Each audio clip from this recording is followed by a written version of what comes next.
Good morning everybody, it's Aideen Duggan here from Keenan Recruitment. I'm absolutely delighted to be joined today at Keenan by Cara, Quinn, career and mindset coach. Cara, thank you so much for coming in to see us and to answer some questions that have been sent in over the last few weeks.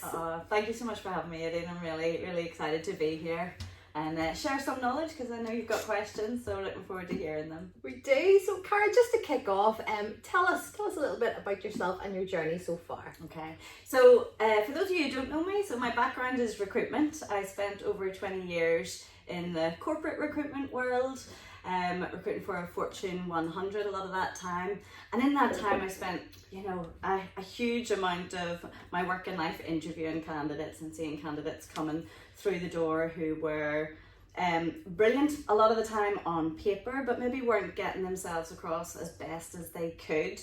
And I myself had always struggled with things like imposter syndrome and low confidence, and a few years back I got massively into the mindset work and I realised, oh, hang on a minute, I can fix all this. So once I fixed it for myself, it started to really show up more and more, the people that I could help that were holding themselves back in their career and the career trajectory because they didn't think they had what it took to get the promotion, or they were terrified of interviews and they didn't want to embarrass themselves, so they just didn't have that self-belief and confidence. So a couple of years ago I took the step to leave the corporate world, set up my own business and really focus on helping those people believe in themselves, build the confidence, but giving them the practical tools that they need as well to move forward in their career, whether it be going for a promotion or a new job or a completely just different shift, and having those conversations to help build their confidence and build the strategies to get what they want.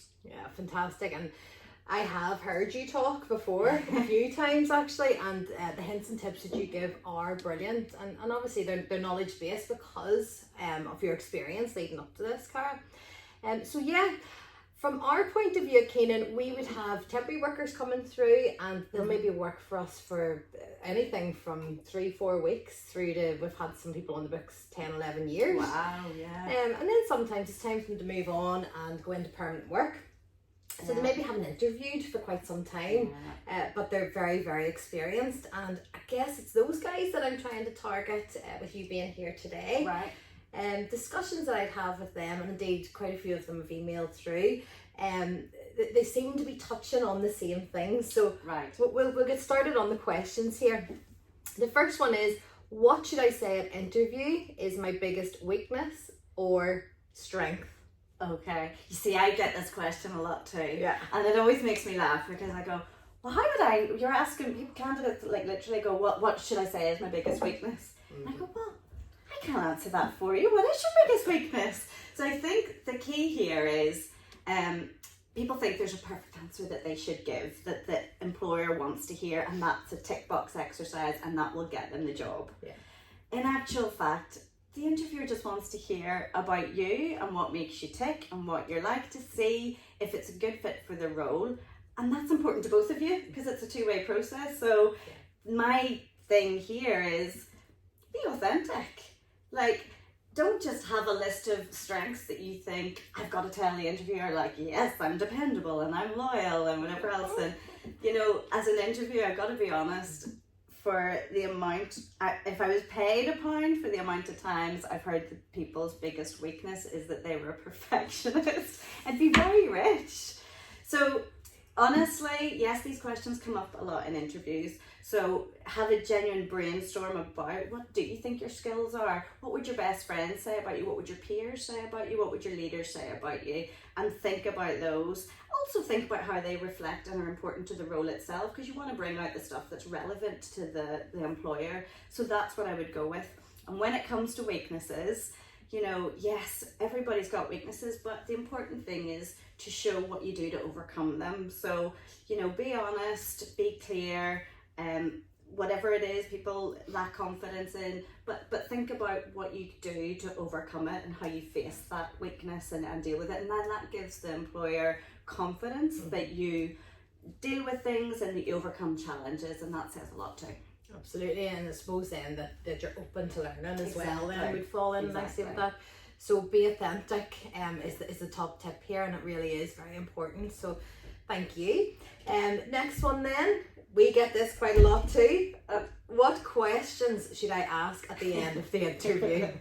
Yeah, similar to the one before, I get it too, but it's what I always kind of throw this back. What do you want to know? Mm-hmm. So the interview is a two-way process, and I think we forget about that a lot because let's face it, you're trying to get the job and it's important. So the questions at the end, it is your opportunity as a candidate to find out, do you want to go and work there? You're going to spend a third of your life, your time in work. So make sure you take that opportunity to ask what's important to you. Now, saying that, I would stay away from certain things like, let's not get into the nitty gritty of holiday leave and sick benefits and all of that stuff. Yeah. You can have those logistical conversations or whatever, like at another time with the recruiter. But in terms of the role itself, find out what are the things that are going to motivate you about it. What do you need to know? So is it about a training? Is it about development? Is it about that you've got clear expectations of what the role's going to involve when you start? So like, what does a typical day look like? What are the big challenges I'm going to face? Things like that. But it is about reflection. Yeah. So stop and think about you yourself instead of trying to impress the panel at that point. Think about yourself and go, what do you need to know? Yeah, absolutely. So again, it's a two-way street. Yeah. It's about being authentic. And it's about, and it's about making sure that company's going to work for you as well as you're going to work for them. 100%. Yeah. Okay, lovely.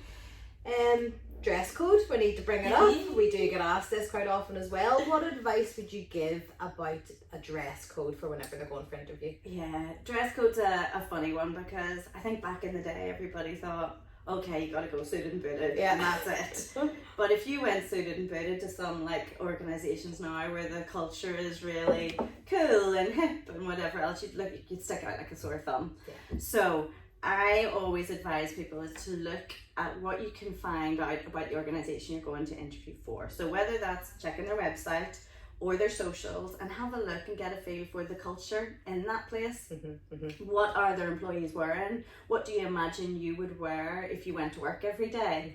And when you've got a feel for the style of that and the culture of that organisation, then just think, we still got to make an effort, so just up level it a bit, and make sure you're going well turned out. You take time over your presentation of yourself and things like that. Perfect, yeah. And if I could just add one thing, is please, no matter how casual the firm is, don't rock up in sliders. Ever. Never an interview. Don't do it, please. Not a good look. No.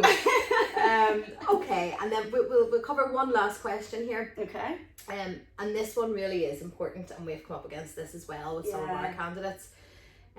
How do I combat nerves and anxiety about attending interviews? Okay, the vast majority of my clients struggle with this. Yeah. So easily 90% of people that I deal with, it's the nerves and anxiety. So there's a few different approaches with this. Okay, so if you're nervous and anxious about going in for interview, you gotta realize, accept. There's a certain amount of acceptance here.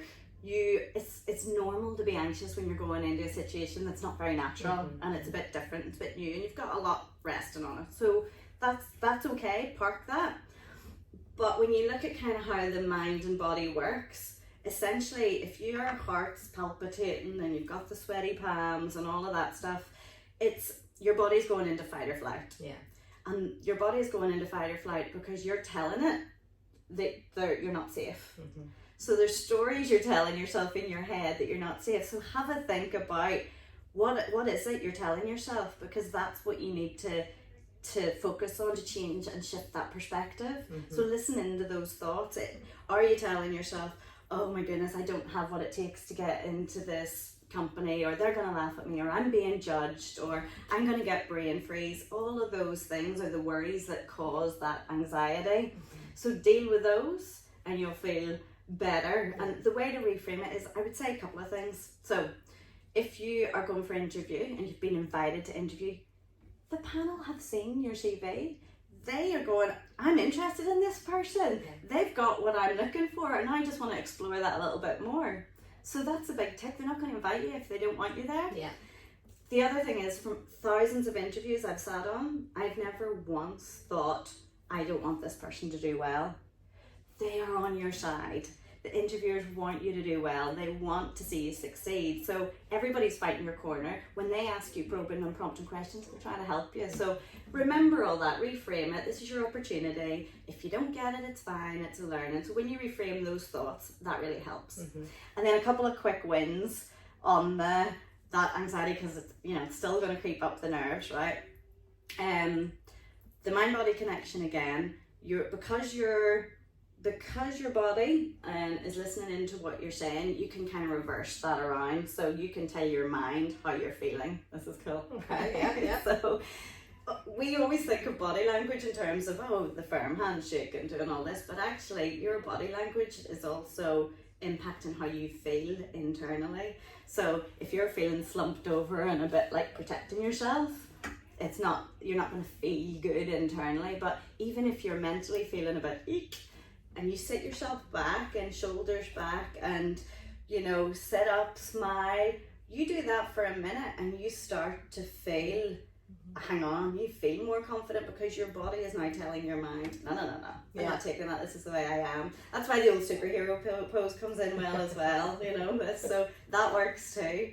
And then other things that you can do when you're just sitting waiting for an interview is just do the breathing exercises. So if your heart's racing, I always do the rule of fours, which is like in for 4, hold for 4, out for 4, in 4, hold for 4, out for 4. So that's slow, practical, just cyclical breath, and it will just calm that nervous system right down and bring your heart rate back down. If you can do that without ananybody knowing or seeing, other than the superhero pose, where you might like you're a bit mad. Go to the loo for that. Go to the loo for that, which I have done, by the way. Yeah, I'll admit to it. So like the box breathing then. Yeah, I learned that a few years ago actually. Yeah. And then the other thing, which I'm not being a good example of today, is if you are prone to nerves, ditch the caffeine in the morning for that day, like at least, because that is just like spiking your adrenaline and the cortisol and all of that. So if you're already feeling jittery, this is not going to help you. Yeah. So ditch the caffeine too. And there are a few wee quick wins. Absolutely fantastic. Brilliant. Thank you so much, Cara. I know that will really help a lot of the people who are coming through, Keenan. Guys, if you feel that some coaching with Cara would maybe help you whenever it comes to an important interview or anything like that, what I'll do is I'll post Cara's details alongside this video, and please do feel free to link in with Cara. You're on Instagram. I am. You're on LinkedIn, on Instagram, and what I would actually just say as well, if you like, I will run a 10% discount for the month of March. Anyone wants to book in for a coaching session for the month of March, you can have a 10% discount, and I'll put the code on there as well. Oh, that is so kind. Thank you so much. Good. Brilliant, and thank you so much for coming in to join us today, Cara. Right, thanks a million. Thanks. Bye-bye for now. Bye.